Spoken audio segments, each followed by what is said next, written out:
The board responsible for certifying police officers in the state is changing its standards again. Yeah, this time it's increasing some of those standards. You might remember last year, Jack Jones, the director of the Law Enforcement Academy, decided to cut down the time cadets spend there, 22 weeks down to 16. Plus, he lowered the shooting requirements and made physical fitness tests for men and women the same. The Attorney General's office is now looking into these physical fitness tests to see if it's right to hold men and women to the same standards. Some on the board worry the policy will hurt its ability to recruit female officers.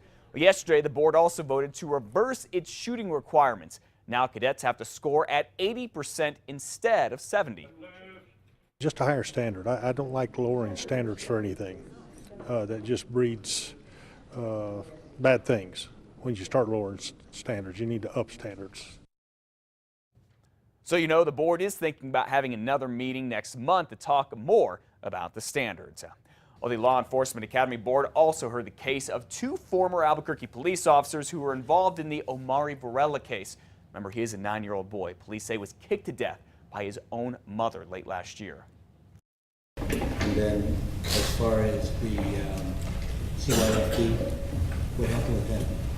They refused to take the child into custody. I spoke with the supervisor on scene that day. She also refused, and I advised my supervisor that there was a refusal. I was advised to write it in my report and leave the scene. Jennifer Yara there went to Omari's school in late 2012 after he told a teacher his mom, Cynthia Varela Casaus, had beaten him. Yara's report said she did not feel Omari was safe, but because the boy changed his story after his mom got to the school, she did not arrest Cynthia Varela Casaus for child abuse, that's the mom, and did not follow up rather. Yesterday, Yara resigned from the police department and the LEA board decided not to discipline her. The LEA also talked about another officer who had a run-ins with Omari's mom, Gil Vigil. He responded to a 911 call where you can hear Omari's stepdad, Steve Casaus, right here, berating the boy. A dispatcher told the officers to listen to the call. The officers did not and left without filing a report. Yesterday, Vigil's attorney told the LEA board there are no rules saying officers must listen to 911 calls. But at the end of the day, Gil Vigil was fired and obviously referred to this board as a sacrificial lamb in a terrible, tragic death of a child. And he is a good cop and always been a good cop and will continue to be a good cop given that opportunity. Well, yesterday, APD fired Vigil and the board gave him a warning. Omari's mother and stepfather are both charged in his death. Liz? APD is now saying a man recently killed by U.S. Marshals in Albuquerque was armed with a BB gun. A deputy marshal killed Anthony Chavez, who was on probation for smuggling illegal immigrants into the country. Investigators have not said what Chavez did that prompted the shooting.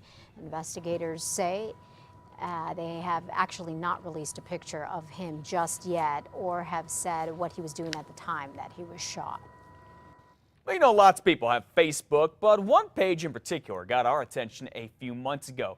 It belonged to Eric Aldaz. He's in prison, and that is against the rules. After we ran a story about this, the state wanted to put Aldaz in solitary confinement for 90 days for disobeying orders. Then civil rights groups got involved, saying solitary confinement is an excessive punishment. It's our feeling that it should only apply in very limited circumstances to inmates who've committed some violent offense inside the facility, number one, and that you should never use that kind of a punishment for more than 30 days. State reviewed Aldaz's 90-day punishment for having Facebook that his family was actually running. It decided to go ahead and throw it out, saying the investigation was incomplete. The New Mexico Department of Corrections says it's reviewing the inmate's internet policy. Corrections also says it's going to be keeping an eye on reviewing how it uses solitary confinement as discipline. Well, former New Mexico Governor Tony Anaya is facing fraud charges for what he's accused of doing while in charge of a private company. Mr. Anaya was governor from 1983 to 1987 and was CEO for Natural Blue Resources. It's out of Santa Fe and is supposed to sell water recovered from underground aquifers. But the Federal Securities and Exchange Commission says Anaya and 3 others did not tell investors that 2 lawbreakers actually ran that company and one had been imprisoned for financial fraud. Anaya has not admitted he is guilty, but has settled with the SEC on the civil fraud charge. Anaya tells us he cannot talk about this until the case is closed.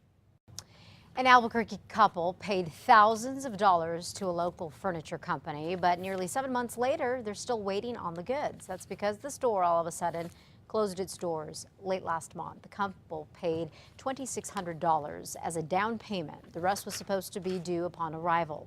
But the company is now asking for the rest up front if customers want their furniture. There are dozens of customers impacted. After we started making some calls, the company's attorney tells us it's worked out a written agreement with its manufacturer to safeguard the money of their customers. That is welcome news for people who have been waiting a long time. I just want some assurance that somebody is looking out for our interests, that's all. And I would also feel better even today if they would respond to phone calls.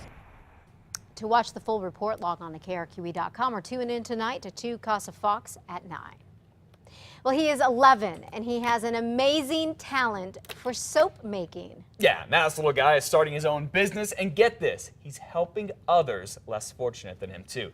Donovan Smith makes donuts, he makes ice cream, he makes hamburgers. Too bad they don't taste as good as they look. It's because they're all soap. It's for his business called Toil and Trouble. He is the youngest vendor at the Rail Yards Market, and you can check out the soap that he sells every Sunday from 9 to 3. Darth Vader soap, too. And I like that I can create my own creations and use my imagination with the soaps, pick the fragrances and the colors.